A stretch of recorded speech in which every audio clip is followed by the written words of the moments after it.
Scott, could you briefly explain who are Scott Sandland? Sure.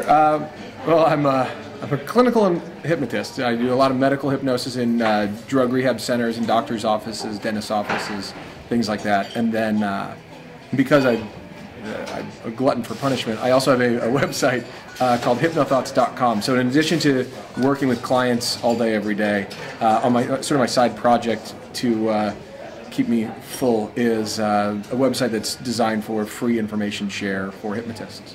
The reason why I wanted to talk to you today was a little bit, you had a lecture earlier on this conference talking about the future of hypnosis, and everybody's talking about hypnosis these days. Sure. And it's like there's a big shift happening. Maybe started a while ago, but definitely accelerating somehow, and a lot of the new people, even doctors, psychiatrists, are opening up for hypnosis. It's true. So what are your thoughts about the future in hypnosis right now?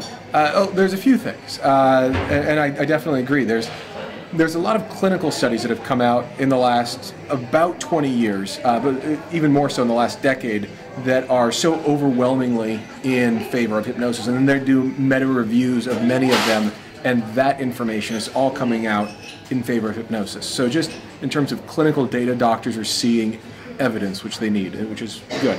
But there's also this sort of just general population, the average consumer, is more interested in this just because there's sort of this pushback because so much has been pro-drug as sort of the dogma for the last couple of decades, that now I think people are looking into more alternatives for them. And then you look at sort of the Deepak Chopras and all that movement that happened a little while ago has sort of opened people's eyes to the power of the mind. So because of all that, we're in this really interesting opportunity and timing for the modality itself.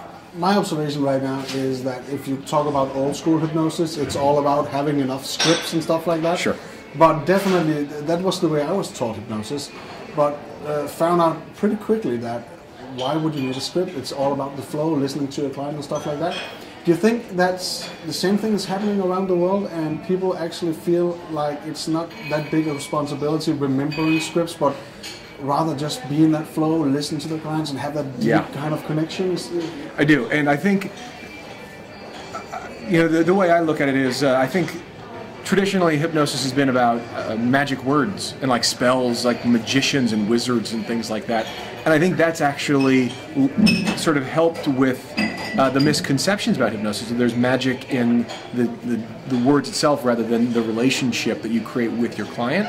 And the more we are making that movement away from script reading, the more we look like counselors and less like we're trying to cast a spell. And I think clients feel more comfortable with being with a person instead of being with some warlock. And I think that's a wonderful thing for us. And I think more and more the training that's coming out is not about get this wording, it's about get these ideas and philosophies. Do you think it gets people to understand as hypnosis as more trustworthy, doing it like that? I think it does help. I think the way I look at where we are, I think the modality of hypnosis is growing wonderfully. I think the modality and the actual therapeutic processes and the skills and the understandings are growing and have been, almost exponentially. I think the profession of hypnosis is not keeping up. And I think the profession of hypnosis is about to, and I think it's just starting to get to an opportunity where it can start keeping up with the modality. Because I think there's been quite a few business decisions, quite frankly, that have been made for our industry that were mistakes. And I think we've been suffering because of it. And I think that, especially with the internet and the exchange of ideas and how open people are, I think that's helping a lot, because a lot of really well-intentioned hypnotists have been crippled by bad instructors and have been told this is the only way to do hypnosis and this is the best way to do hypnosis, and don't go to that guy, he's an idiot, don't go to that lady, she's a jerk, don't go to. And so they just didn't know what they didn't know. And I think with the internet and the amount of information that's, just people have such great access to, you have the ability to be exposed to great thinkers from around the world. And that's opening up people's minds to other possibilities. And as that happens, I think the professional community and our professionalism will follow along with that. Yeah, maybe also the idea that maybe some of the misconceptions or the distrust in what we do is that people are having thought, well, 6-day training, can you really help people? And what they do forget, also many of our colleagues forget, that it's an ongoing process. Yeah. It's keeping the development going.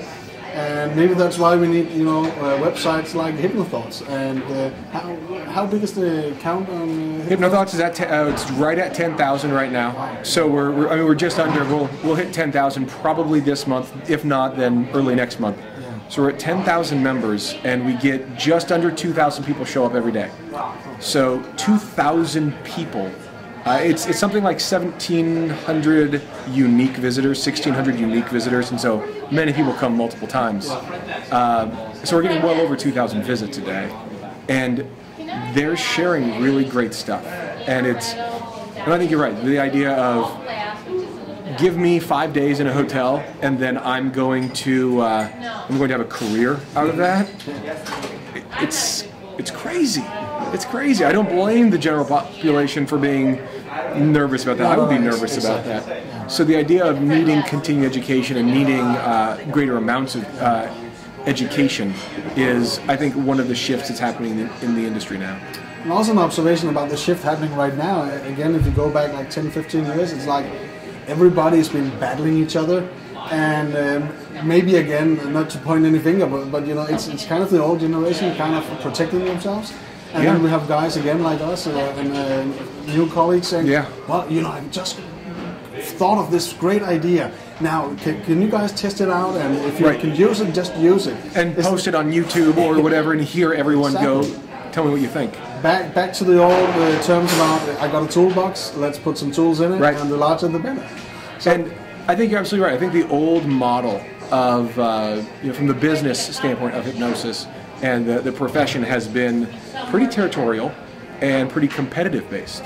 And the honest attempts were made to create things like the Council of Professional Hypnosis Organizations and things like that, and they didn't work. It didn't get the declared outcome. And I think there will be a shift that happens in the next 5 to 10 years that will be substantial.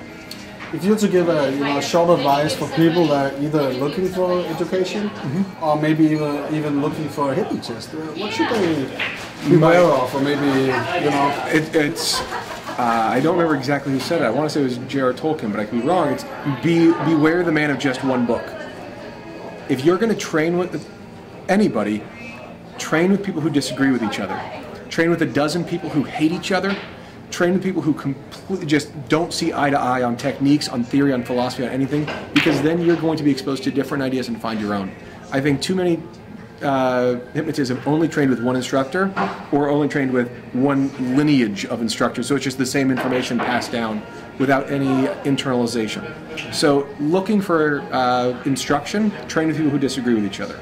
Looking for a hypnotist, find someone who didn't go to just one school.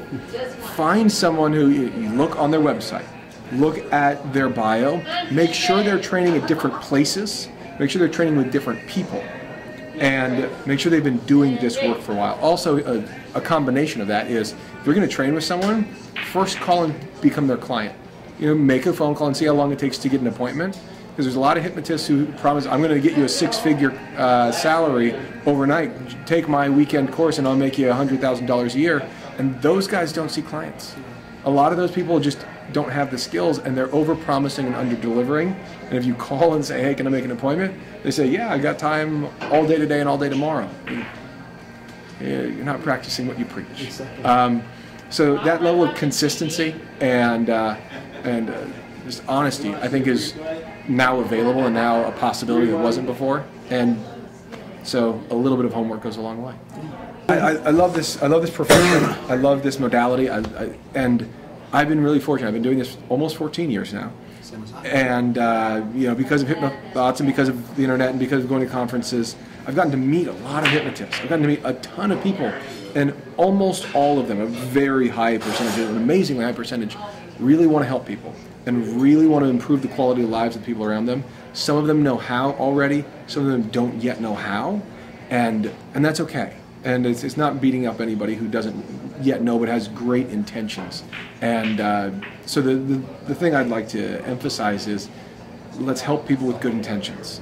And if we do that, we're going to be fine. And to not be scared of the illusion of competition, and to not be scared of people saying the American Psychological Association is trying to put us out of business, because they're not. I promise. I've taught with them. I've taught at ASH things, and I'm non-licensed. It's just, that's not happening. It's just, they hate the 6-day training as much as we do. And they love good hypnosis as much as we do. Actually, just raising the bar. That's all they want to do, is raise the bar, and they're doing it a little bit more aggressively. But that's because they don't have the financial interest that, you know, our organizations do. So it's two fighting sides, but they don't hate us. And let's all just relax and help the people with good intentions. So that's it.